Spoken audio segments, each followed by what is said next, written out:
My dear students, आप सभी का स्वागत है। स्टूडेंट्स, आप लोगों के एग्जाम को देखते हुए मैं लाया हूँ BEGC 132 का मोस्ट इम्पोर्टेंट क्वेश्चन आंसर, जिसका टाइटल है selections from Indian writing cultural diversity. ये आपका है मोस्ट इम्पोर्टेंट क्वेश्चन, जिसे लिया गया है 5 इयर्स PY के अकॉर्डिंग, जिसमें से जो सबसे most repeated most important question है उनको लिया गया है। और ये जून एग्जाम 2026 और दिसंबर एग्जाम 2026 के लिए बहुत ही इंपॉर्टेंट है। और आप चैनल में न्यू हो, चैनल को सब्सक्राइब नहीं किए हो, चैनल को सब्सक्राइब कर लीजिए। कोई भी डाउट हो आप डायरेक्ट मैसेज करके पूछ भी सकते हैं इंस्टा में। सो यहाँ से आपका स्टार्ट है। क्वेश्चन आंसर स्टार्ट करने से पहले स्टूडेंट्स मैं आपको इनका पैटर्न बता देता हूँ। पैटर्न समझना बहुत जरूरी है स्टूडेंट्स। ये है आपका क्वेश्चन पेपर BEGC 132 का, और ये क्वेश्चन पेपर है दिसंबर 2025 का। इसमें हम लोग क्या देखेंगे, यहाँ पे पैटर्न देखेंगे।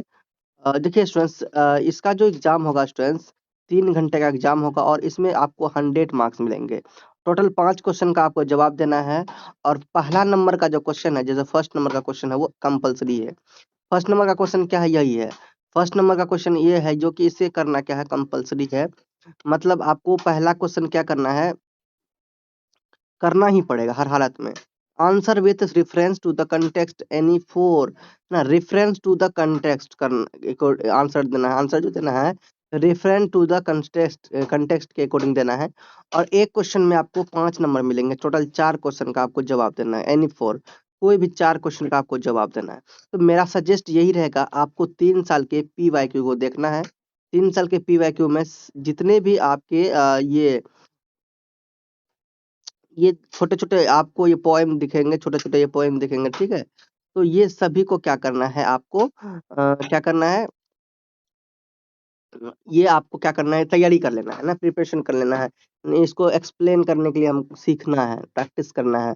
तो 3 साल में, अब 1 साल में देखो कितना है, बात करें 1 साल में, तो देखो 1, 2, 3, 4, 5, 6, 7, 7 गो है।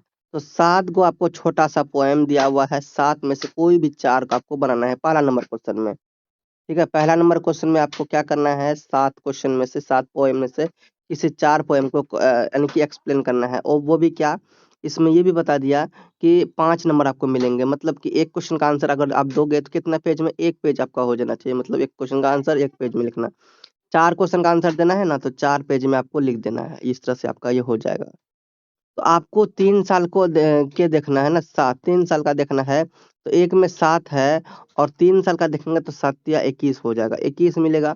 और 21 में से आपको केवल 4 गो ही आपका एग्जाम होगा ना, मतलब 4 कोई ना कोई तो फंस ही जाएंगे आपके। तो 3 साल के जरूर PYQ देख लेना। और देखिए उसके बाद दूसरा नंबर क्वेश्चन है, दूसरा नंबर क्वेश्चन, तीसरा नंबर क्वेश्चन। तो ये जितने भी क्वेश्चन उसके बाद होंगे सभी 20 मार्क्स के हैं, देखते हैं 20 मार्क्स के।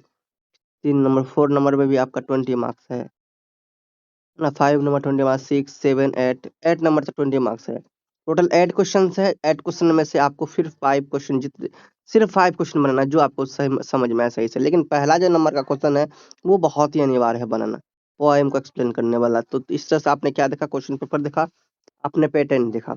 अब हम लोग क्वेश्चन आंसर को करते हैं। जो सबसे मोस्ट रिपीटेड क्वेश्चन है, मोस्ट इंपोर्टेंट है, उन सभी को लिया है। तो सबसे पहले हम लोग क्या करेंगे, क्वेश्चन आंसर अब हम लोग करेंगे। यहाँ आपका स्टार्ट हो रहा है question answer. Students, question answer करने से पहले हमें थोड़ा-सा इनके बारे में समझ लेना चाहिए। स्टूडेंट्स, इसका मतलब होता है selection from Indian writing cultural diversity. इसका क्या मतलब होता है भाई? इसका मतलब होता है भारतीय लेखकों की चुनी हुई रचनाएँ, ठीक है? चुनी हुई रचनाएँ। सिलेक्शन फ्रॉम इंडियन राइटिंग, तो इसमें कल्चरल डाइवर्सिटी को हम लोग देखेंगे। तो यहाँ पे सबसे पहले ये देखिए कि ये जो इंडियन राइटिंग क्या होता है। इंडियन राइटिंग में आपको ये समझना है, जैसे कि इंडियन राइटिंग में स्टोरीज लिखे गए, इससे ऐसे लिखे गए, पोएम्स लिखे गए, तो ये क्या है, इंडियन राइटिंग है, ठीक है? तो भारत में ये सब चीज जो लिखा गया, स्टोरीज, ऐसे, पोएम, तो ये इंडियन राइटिंग तो है। और इनमें से कल्चरल डाइवर्सिटी फिर क्या है, कल्चरल डाइवर्सिटी। तो कल्चरल डाइवर्सिटी का क्या मतलब है, कि सांस्कृतिक विविधता। क्या, सांस्कृतिक विविधता, यानी कि अलग अलग संस्कृतियों का होना, ये क्या है, कल्चरल डाइवर्सिटी है। तो आप इसका मतलब समझ गए, है ना? तो इसका मतलब अगर समझ गए तो आपको क्या, तो अब ये समझ जाओ कि ये जो कल्चरल डाइवर्सिटी होता है, देखो कल्चरल डाइवर्सिटी तो हम समझ रहे हैं, लेकिन सबसे पहले ये समझेंगे ये जो इंडियन राइटिंग है, सिलेक्शंस फ्रॉम इंडियन राइटिंग, ये क्या, तो सिलेक्शन फ्रॉम इंडियन राइटिंग क्या है, ये कल्चरल डाइवर्सिटी में ऐसी रचनाएं पढ़ी जाती है। इसमें क्या है कि ऐसी रचनाएं पढ़ी जाती है जैसे कि जो समाज को आगे बढ़ाते हैं, सोसाइटी को आगे बढ़ाते हैं, सोसाइटी में सीख देते हैं परंपराओं के बारे में, धर्मों के बारे में, ठीक है।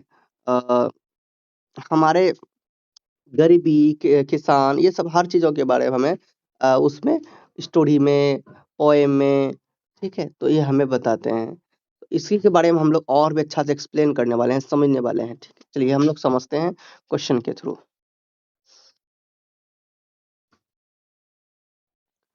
क्वेश्चन नंबर 1 में है, comment on the ghazal as an art from what is its significance. कह रहे हैं कि क्या कर रहा है कि गजल को क्या करना है आपको, गजल को एक कला के रूप में वर्णित करना है, कमेंट करना है, किसके रूप में, एन आर्ट, ठीक है, एक कला के रूप में बताना है, और इसका क्या महत्व है ये भी आपको समझाना है। तो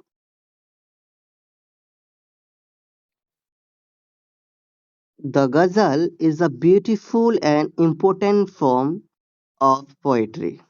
जो गजल है वो क्या है, अ, कविता का, ठीक है, पोएट्री का एक ब्यूटीफुल एंड इम्पोर्टेंट क्या है, रूप है, ठीक है। इम्पोर्टेंट क्या है, रूप है, फॉर्म है। It came to Indian form Arabic and Persian traditions and later became very popular in Urdu and other Indian languages। यह जो है अरबी और फारसी परंपराओं से भारत में आई। ये क्या, ये गजल कहाँ से आई, ये अरबी और फारसी परंपरा से आई, और बाद में ये उर्दू और अन्य भारतीय भाषा में लोकप्रिय हो गई, फेमस हो गई, ठीक है, पॉपुलर हो गई। A ghazal is written in short two-line verses called shares। तो कह रहे हैं कि जो गजल है, गजल दो पंक्तियों के छोटे छोटे छंदों में लिखी जाती है, जिन्हें शेर भी कहते हैं, जिन्हें क्या कहते हैं, शेर्स भी कहते हैं। Each share is complete in itself and can express a full idea or feeling, ठीक है। तो प्रत्येक जो शेर होते हैं ये अपने आप में पूर्ण होता है, और एक संपूर्ण विचार भावना को इसमें क्या किया जाता है, व्यक्त किया जाता है, ठीक है। आगे, दिस मेक्स द गजल simple in form but deep in meaning. तो जो ये गजल होता है, तो यह इसका यही एक कारण है कि गजल का जो रूप वो सरल तो होता है, लेकिन इसका जो मीनिंग होता है वो बहुत ही गहरा होता है।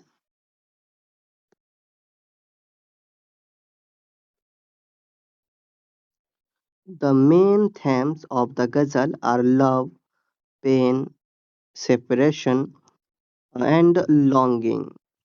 जो गजल है, गजल के जो मुख्य विषय होता है वो प्रेम, पीड़ा, विरह और तरफ है। The idea of love in गजल is not only romantic but also spiritual। यहाँ पे ये कह रहे हैं, जो गजल है, गजल में प्रेम का भाव केवल रोमांटिक ही नहीं बल्कि आध्यात्मिक भी है, और इसमें many poets use the beloved as a symbol of God और ट्रूथ। जो कई कवि ऐसे हैं जो अपने प्रियतम को क्या करते हैं, ईश्वर या फिर सत्य के प्रतीक के रूप में मानते हैं। तो कई कवि ऐसे हैं जो क्या करते हैं, इसे ईश्वर के रूप में मानते हैं, है ना, ईश्वर।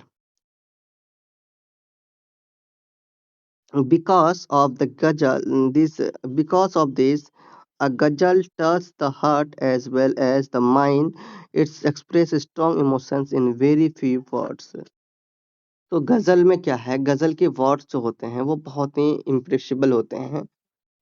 इसे जो है कि इसी कारण क्या है, गजल जो है कि हृदय और मन दोनों को क्या करते हैं, छूते हैं। यह बहुत कम शब्दों में क्या करते हैं, बहुत अधिक जानकारी, है ना, बहुत अधिक अधिक भावनाओं को व्यक्त करते हैं।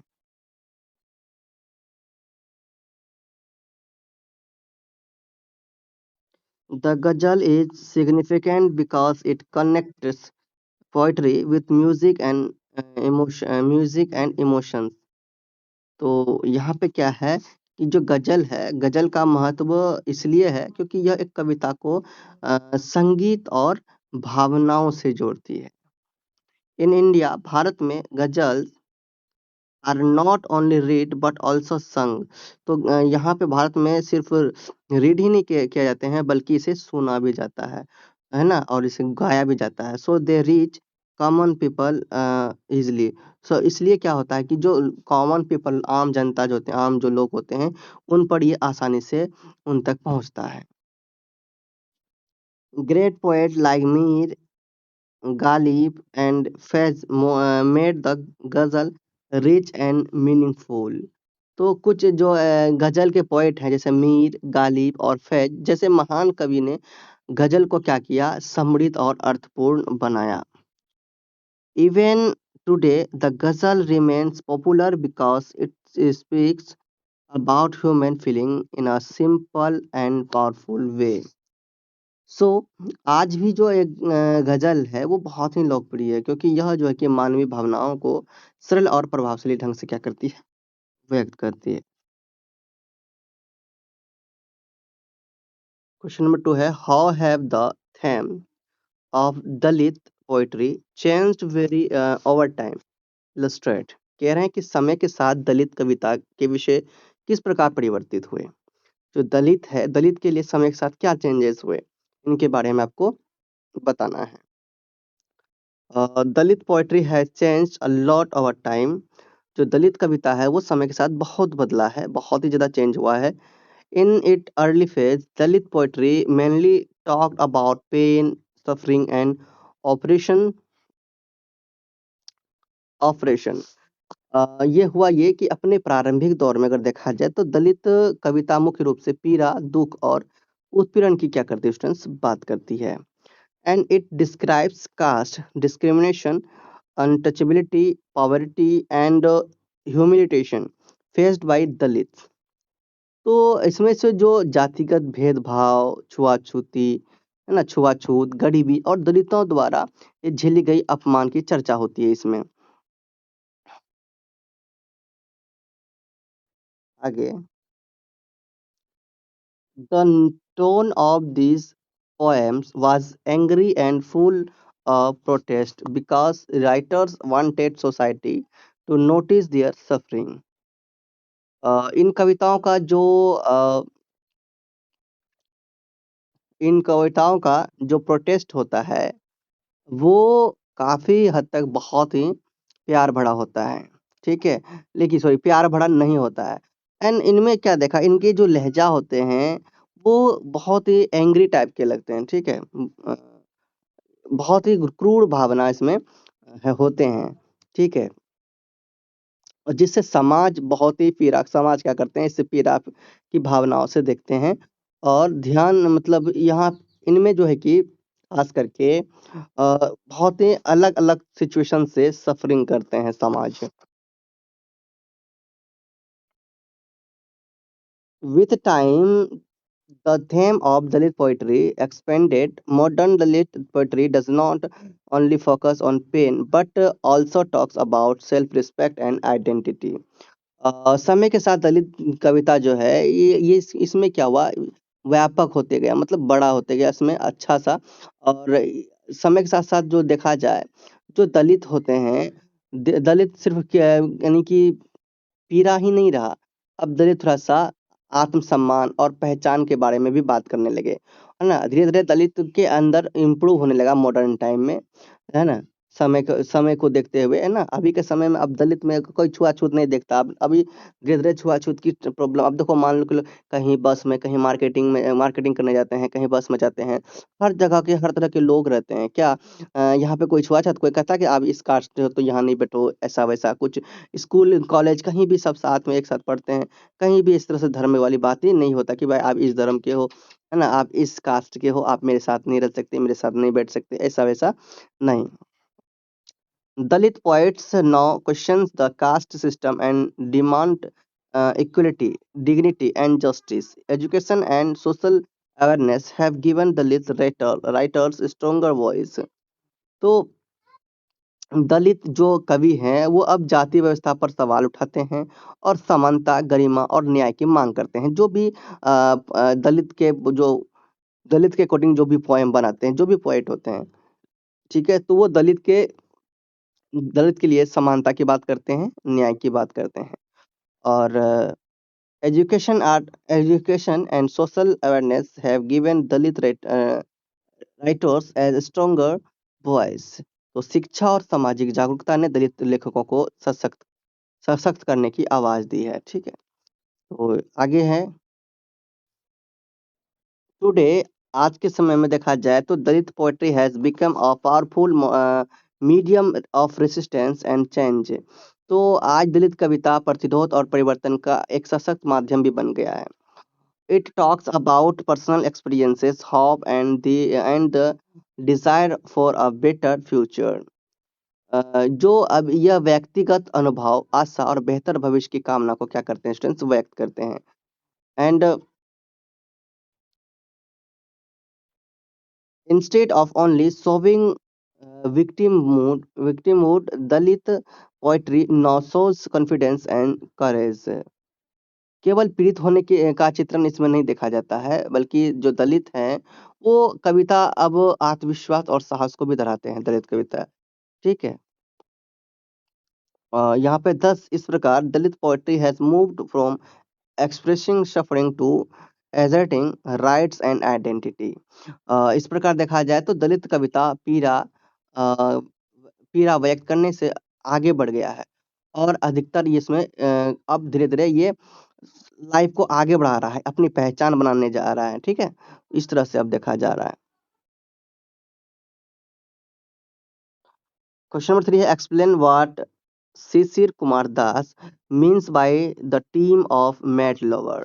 जो शिशिर कुमार दास है, इनके द्वारा जो मैट लवर का जो शब्द दिया गया है, इससे क्या तात्पर्य है, इसके बारे में आपको एक्सप्लेन करना है। सो यहाँ पे है लिखा है Shishir Kumar Das uses the term mad lover to describe a special figure in Indian literacy traditions. The person is not mad is a medical sense, but is deeply devoted of love, truth, of creativity. The madness here means extreme passion and emotional intensity. तो जो शिशिर कुमार दास है वो भारतीय साहित्यिक परंपरा में एक विशेष क्या है व्यक्तित्व का वर्णन करने के लिए एक पागल प्रेमी या मेड लवर है ना, मेड लवर शब्द का क्या करते हैं प्रयोग करते हैं। यह उनके यह उनके क्या होते हैं अ, यह उनके इंडियन यहाँ पर अगर देखा जाए यह उनके मेडिकल सेंस के अकॉर्डिंग, किसके अकॉर्डिंग, मेडिकल सेंस के अकॉर्डिंग यह पागल नहीं है। ठीक है, तो ये जो क्या है वो पागल नहीं है, बल्कि ये प्रेम है ना, बल्कि ये क्या है प्रेम, भक्ति है ना, लव, भक्ति, ट्रूथ और क्रिएटिविटी, किसके क्रिएटिविटी की गहरी निष्ठा रखता है। और The madness here means extreme passion and emotional intensity. यहाँ पे क्या है कि यहाँ पागलपन का अर्थ ये नहीं है। पागलपन का अर्थ यहाँ पे क्या है या मैट लवर का अर्थ क्या है?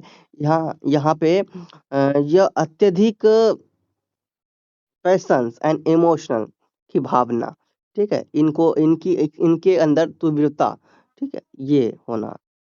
आगे The mad lover doesn't follow social rules and conventions. He or she is ready to suffer, sacrifice, and even face rejections for love or devotion. Such characters often appear in Indian literature as saints, poets, or lovers who live according to their inner calling. जो made lover है ये सामाजिक नियमों और परंपराओं का पालन नहीं करता है। वह क्या करते हैं लव और डिवोशंस के लिए कष्ट सहते हैं और सैक्रिफाइस करने के लिए यहाँ तक कि जो जो अस्वीकृति होता है ना? इनकी भी मतलब सामना करने के लिए तैयार रहते हैं जो मैट लवर होते हैं। और ऐसे जो पात्र होते हैं ये अक्सर भारतीय साहित्य में संतों के रूप में क्या करते हैं, दिखाई देते हैं। और वे क्या करते हैं जो अंतरात्मा की आवाज़ के अनुसार भी जीते हैं। ठीक है? वो प्रेमी। अगला है examples of the maid lover can be seen in Bhakti and Sufi traditions. Figures like Mirabai, Chaitanya, and Majnu show this intense love and devotion. Through this idea, Shishir Kumar Das shows that Indian literature values deep emotional and spiritual commitment. तो ये जो आपने देखा जो ये love और ये जो सूफी ट्रेडिशंस देखा, है ना? भक्ति देखा, तो ये क्या है? ये मेड लवर के उदाहरण के रूप में हम लोग देखेंगे इन्हें, ठीक है? यानी इस सब चीज़ को किसके अकॉर्डिंग देखेंगे? भक्ति, सूफी ट्रेडिशंस ये सब हम किसके अकॉर्डिंग देखेंगे? मेड लवर के अकॉर्डिंग देख सकते हैं। बिकॉज़ यहाँ पे देखेंगे कि आप देखते होंगे जो मीरा है, मीराबाई है, चैतन्या है, ये मजनू है, तो इनमें क्या इनमें इसी चीज़ को गहरा प्रेम, है ना? इसमें लव और डिवोशंस को ही दिखाया गया है। और इसके विचार के माध्यम से मतलब इस मूवी के अकॉर्डिंग, इस शोज़ के अकॉर्डिंग जैसे शिशिर कुमार दास यह दिखाते हैं, जो भारतीय साहित्य है, इंडियन लिटरेचर है, इनमें जो गहन भावनात्मक, आध्यात्मिक प्रतिबद्धता, इन सब चीज़ों का इम्पोर्टेंस है ना? इनमें इमोशनल एंड स्पिरिचुअल कमिटमेंट दिखाई देता है। सो ये है question number 4। Can a history of Indian literature be written chronologically? Why and why not? यानी कि क्या यहाँ पर लिखा है कि कह रहा है कि क्या भारतीय साहित्य का इतिहास क्रोनोलॉजिकली है या इसके अकॉर्डिंग लिखा जा सकता है क्या? इनके बारे अगर लिखा जा सकता है तो क्यों या फिर क्यों नहीं? क्या समझे कि कह रहे हैं कि क्या भारतीय साहित्य जो है इनका इतिहास काल के अनुसार काल क्रमानुसार लिखा जा सकता है? इसको बताना है। Writing a chronological history of Indian literature is a very beautiful, very different. This is because Indian literature developed in many languages at the same time. Sanskrit, Tamil, Urdu, Persian, Hindi, Bengali, and many other languages has have their one literacy traditions and timelines. तो जो ये भारतीय साहित्य है इनके इनके according history of in chronological history अगर देखा जाए तो इनको राइट करना इनको लिखना क्या है भाई बहुत ही कठिन है। इसका कारण ये भी समझ सकते हैं जो इंडियन लिटरेचर जो है इनका विकास एक ही समय में हुआ था जब जब क्या एक ही समय में कई भाषाओं को भाषाओं को लिया गया इसमें, ठीक है? भाषाओं का इसमें विकास हुआ। जैसे कि संस्कृत, तमिल, है ना? संस्कृत, तमिल, उर्दू, फ़ारसी, ठीक है? हिंदी, बंगाली और कई अन्य लैंग्वेज अपने-अपने क्या करेंगे साहित्यिक जो है लिटरेचर, ट्रेडिशंस ये सब चीज़ों को बनाए रखे हैं और इनकी सीमाएँ के अकॉर्डिंग काम किए। आगे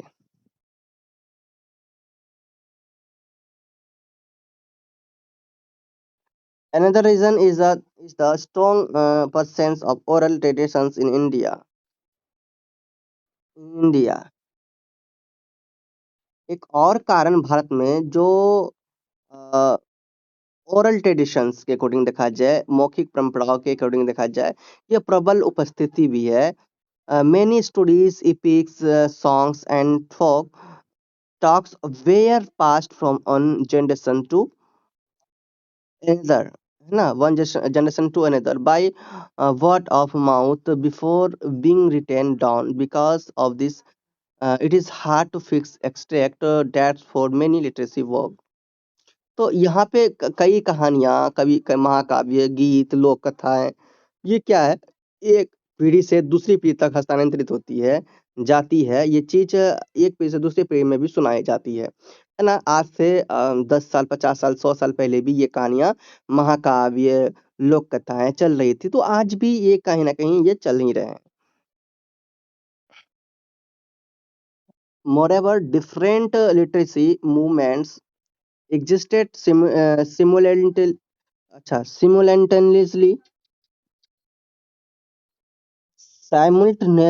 in different regions. For example, Bhakti literature developed at different times in different parts of India. Therefore, Indian literature cannot be understood properly in straight chronological order. It is better studied through them's culture and traditions. Moreover देखा जाए तो ये विभिन्न क्षेत्रों में अलग-अलग साहित्यिक आंदोलन का एक साथ क्या है, मौजूद है। ये अलग-अलग साहित्यिक आंदोलन क्या होता है, एक साथ मौजूद होता है। एंड फॉर एग्जांपल आप देख सकते हैं, भक्ति literature developed at different times in different parts of India. तो यहाँ पे देखने को अगर मिल रहा है एग्जाम्पल के लिए, कि भक्ति साहित्य का जो विकास भारत में अलग-अलग भागों में अलग-अलग तरीके से अलग-अलग समय पर हुआ।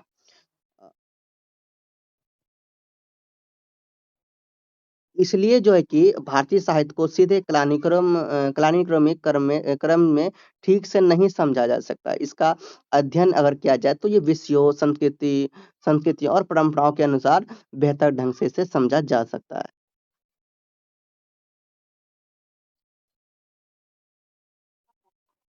What do you understand by unity of heritage in the context of Indian literature? कह रहे हैं तो भारतीय साहित्य के अंतर्गत इंडियन लिटरेचर के अकॉर्डिंग क्या करना है, यूनाइटी ऑफ हेरिटेज के बारे में, यानी विरासत की एकता के बारे में आपको बताना है।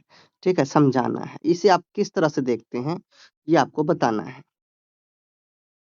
The term the term unity of heritage in Indian literature refers to the shared cultural and literary traditions of India. Although Indian literature is written in many languages, it reflects common ideas, values, and beliefs. This shared heritage connects different regions and literacy, uh, literary traditions. तो इसमें क्या कह रहे हैं, जो Indian literature के according देखा जाए तो इंडियन लिटरेचर में जो यूनाइटी ऑफ हेरिटेज है, ये जो वर्ड है, इन वर्ड की जो है कि इन वर्ड को भारत की अगर साझा किया जाए, भारत के अकॉर्डिंग देखा जाए, भारत की शेयर्ड कल्चरल के अकॉर्डिंग अगर देखा जाए, और इनके लिटरेसी ट्रेडिशंस के अकॉर्डिंग अगर देखा जाए, तो इनके अकॉर्डिंग ही हम क्या करते हैं, यूनाइटी ऑफ हेरिटेज को एक्सप्लेन किया जाता है, संदर्भित किया जाता है। ठीक है, रेफर्स किया जाता है। एंड आगे कि जो ये भारतीय साहित्य, इंडियन लिटरेचर के जो अनेक लैंग्वेजेस, इंडियन लिटरेचर को किस तरह से लिखा जाता है, अनेक लैंग्वेज के अकॉर्डिंग लिखा जाता है। फिर भी यह जो है कि इक्वल जो थॉट्स है, समान विचार एंड मूल्य, मान्यताओं, इन सबको क्या करते हैं स्टूडेंट्स, इन सबको क्या करते हैं, प्रतिबंधित करते हैं। समझ में आ गया, रिफ्लेक्ट्स कर लेते हैं। और यह क्या करते हैं, यह शेयर करते हैं अपनी हेरिटेज से। शेयर क्या करते हैं भाई, ये अपने हेरिटेज को कनेक्ट करते हैं, है ना, शेयर करते हैं, क्या कहते हैं, अलग अलग क्षेत्रों में और साहित्यिक परंपराओं में, इन सब चीजों से ये क्या करते हैं, जोड़ते हैं खुद को। ठीक, आगे आगे इससे देखिए अपने अकॉर्डिंग मैं समझाऊं। मान लो कि भारत में बहुत सारे लैंग्वेज बोले जाते हैं, जैसे कि हिंदी, तमिल, बंगाली, मराठी, उर्दू। इन जो कि लैंग्वेजेस में लिटरेसी अगर देखा जाए, लिटरेचर देखा जाए, तो ये अलग-अलग है। लेकिन इनमें जो भी बातें सिखाया गया है, जो भी बातें दिया गया है, सब में आपको लव, काइंडनेस, ट्रूथ एंड मानवता, सम्मान, ठीक है? नैतिकता, ये सब चीज़ों को दिखाया गया है, ठीक है?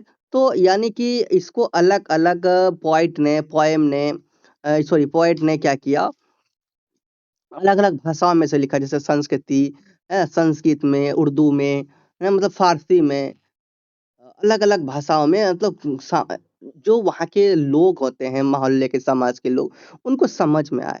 और कबीर ने भी, आप देखो इसमें अगर देखा जाए तो कबीर ने प्रेम एंड मानवता की बात किया।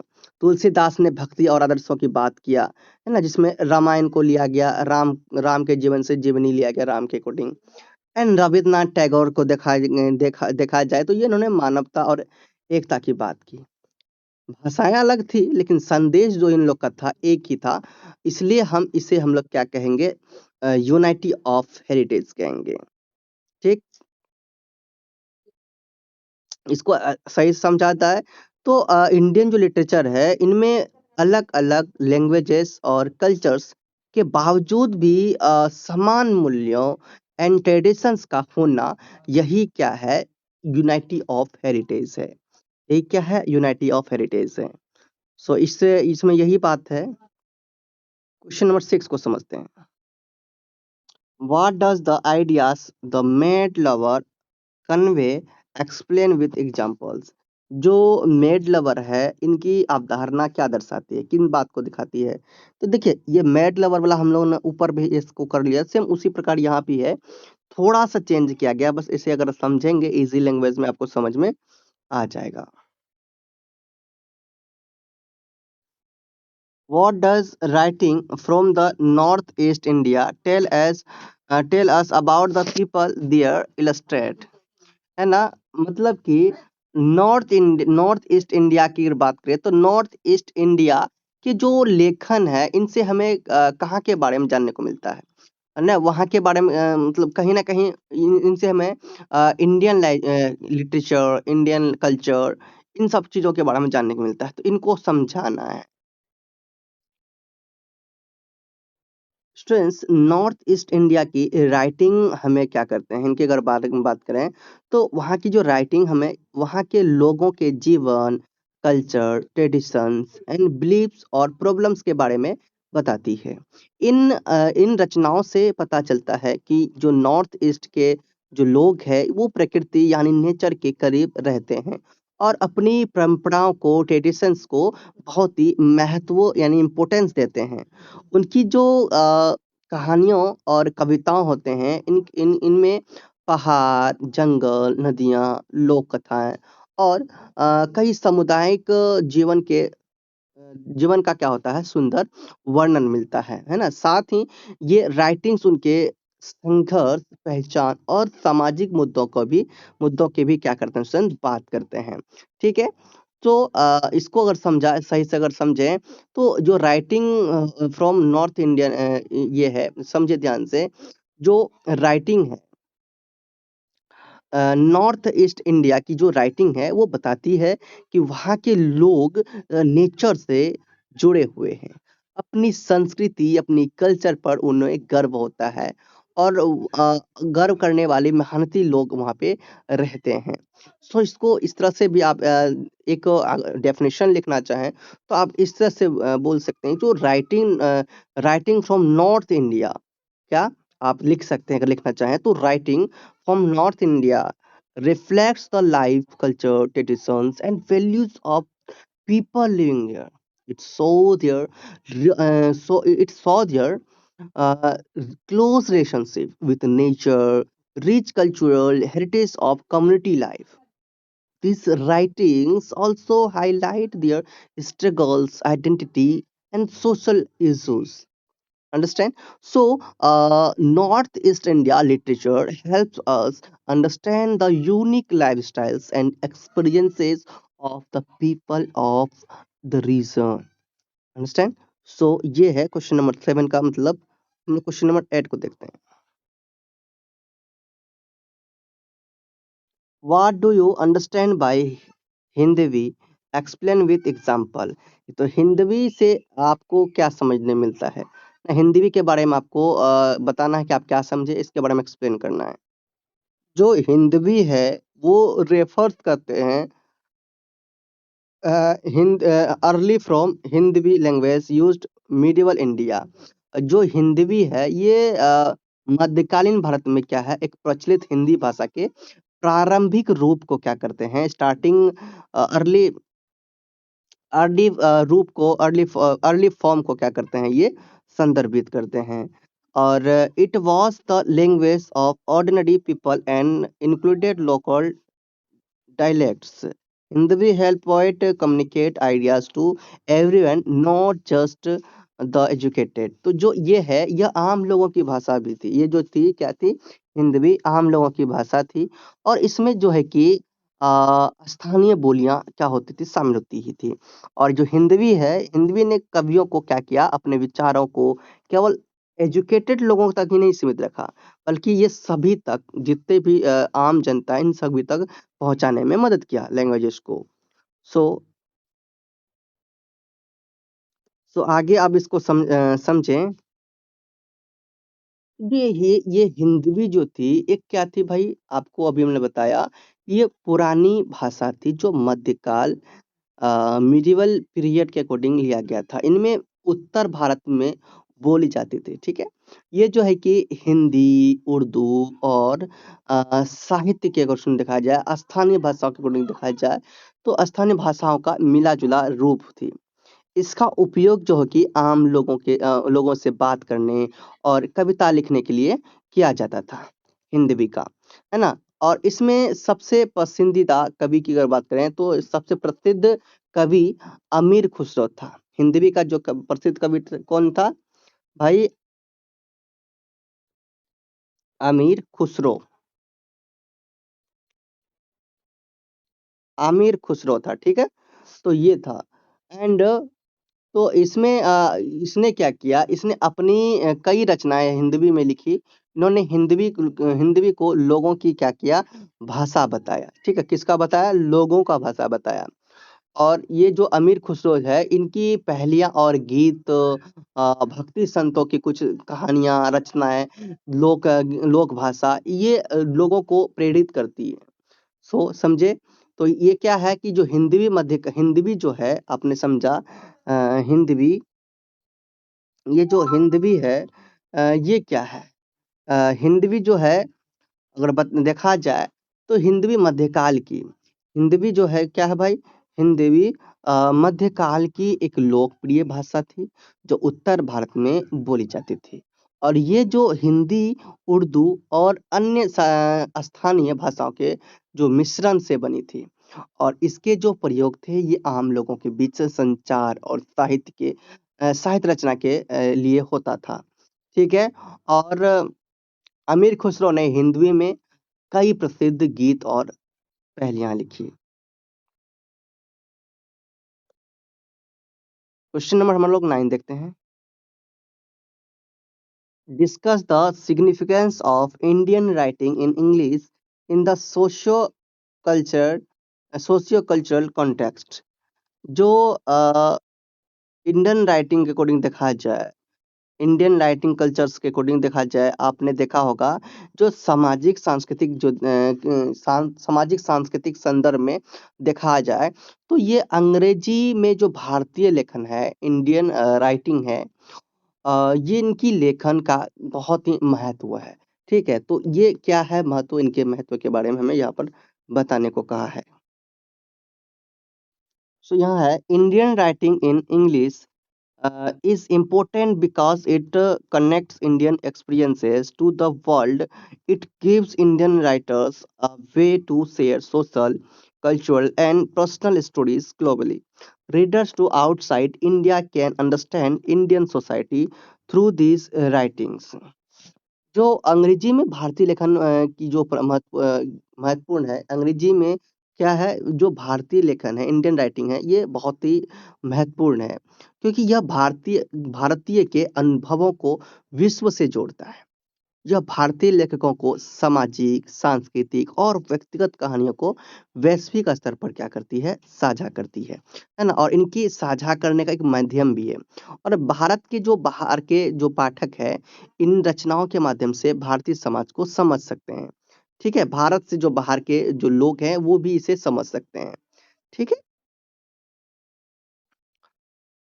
इसे अपने तरीके से मैं समझाऊँ, इंडियन राइटिंग इन इंग्लिश, इनका क्या मतलब होता है? इनका मतलब होता है भारतीय लेखकों द्वारा इंग्लिश भाषा में लिखा गया साहित्य। इसको सोशियो कल्चरल यानी कि सामाजिक और सांस्कृतिक महत्व बहुत अधिक है। इनकी क्या है? इनकी सोशियो कल्चरल या सामाजिक और सांस्कृतिक महत्व क्या है? बहुत अधिक है। क्योंकि ये जो है कि भारत की विविध संस्कृति, परंपराओं, सामाजिक समस्याओं और शैली को दुनिया के सामने क्या करती है स्टूडेंट्स? प्रस्तुत करता है।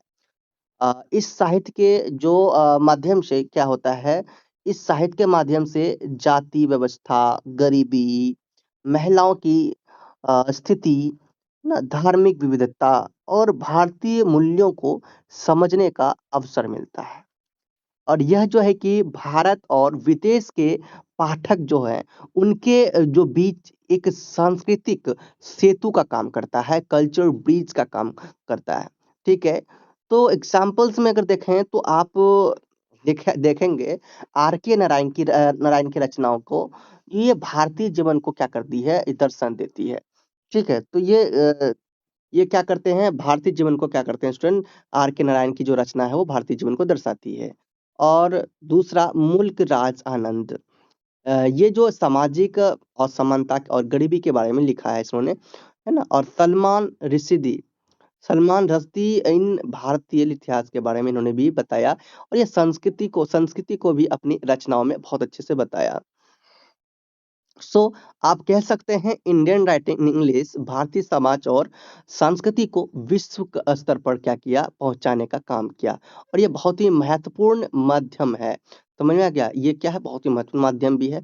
और ये भारत की विविध परंपराओं, रीति रिवाजों, सामाजिक समस्याओं और जीवन मूल्यों को प्रस्तुत करता है। इसके माध्यम से पाठक भारत की सांस्कृतिक विविधता और सामाजिक क्या करते हैं?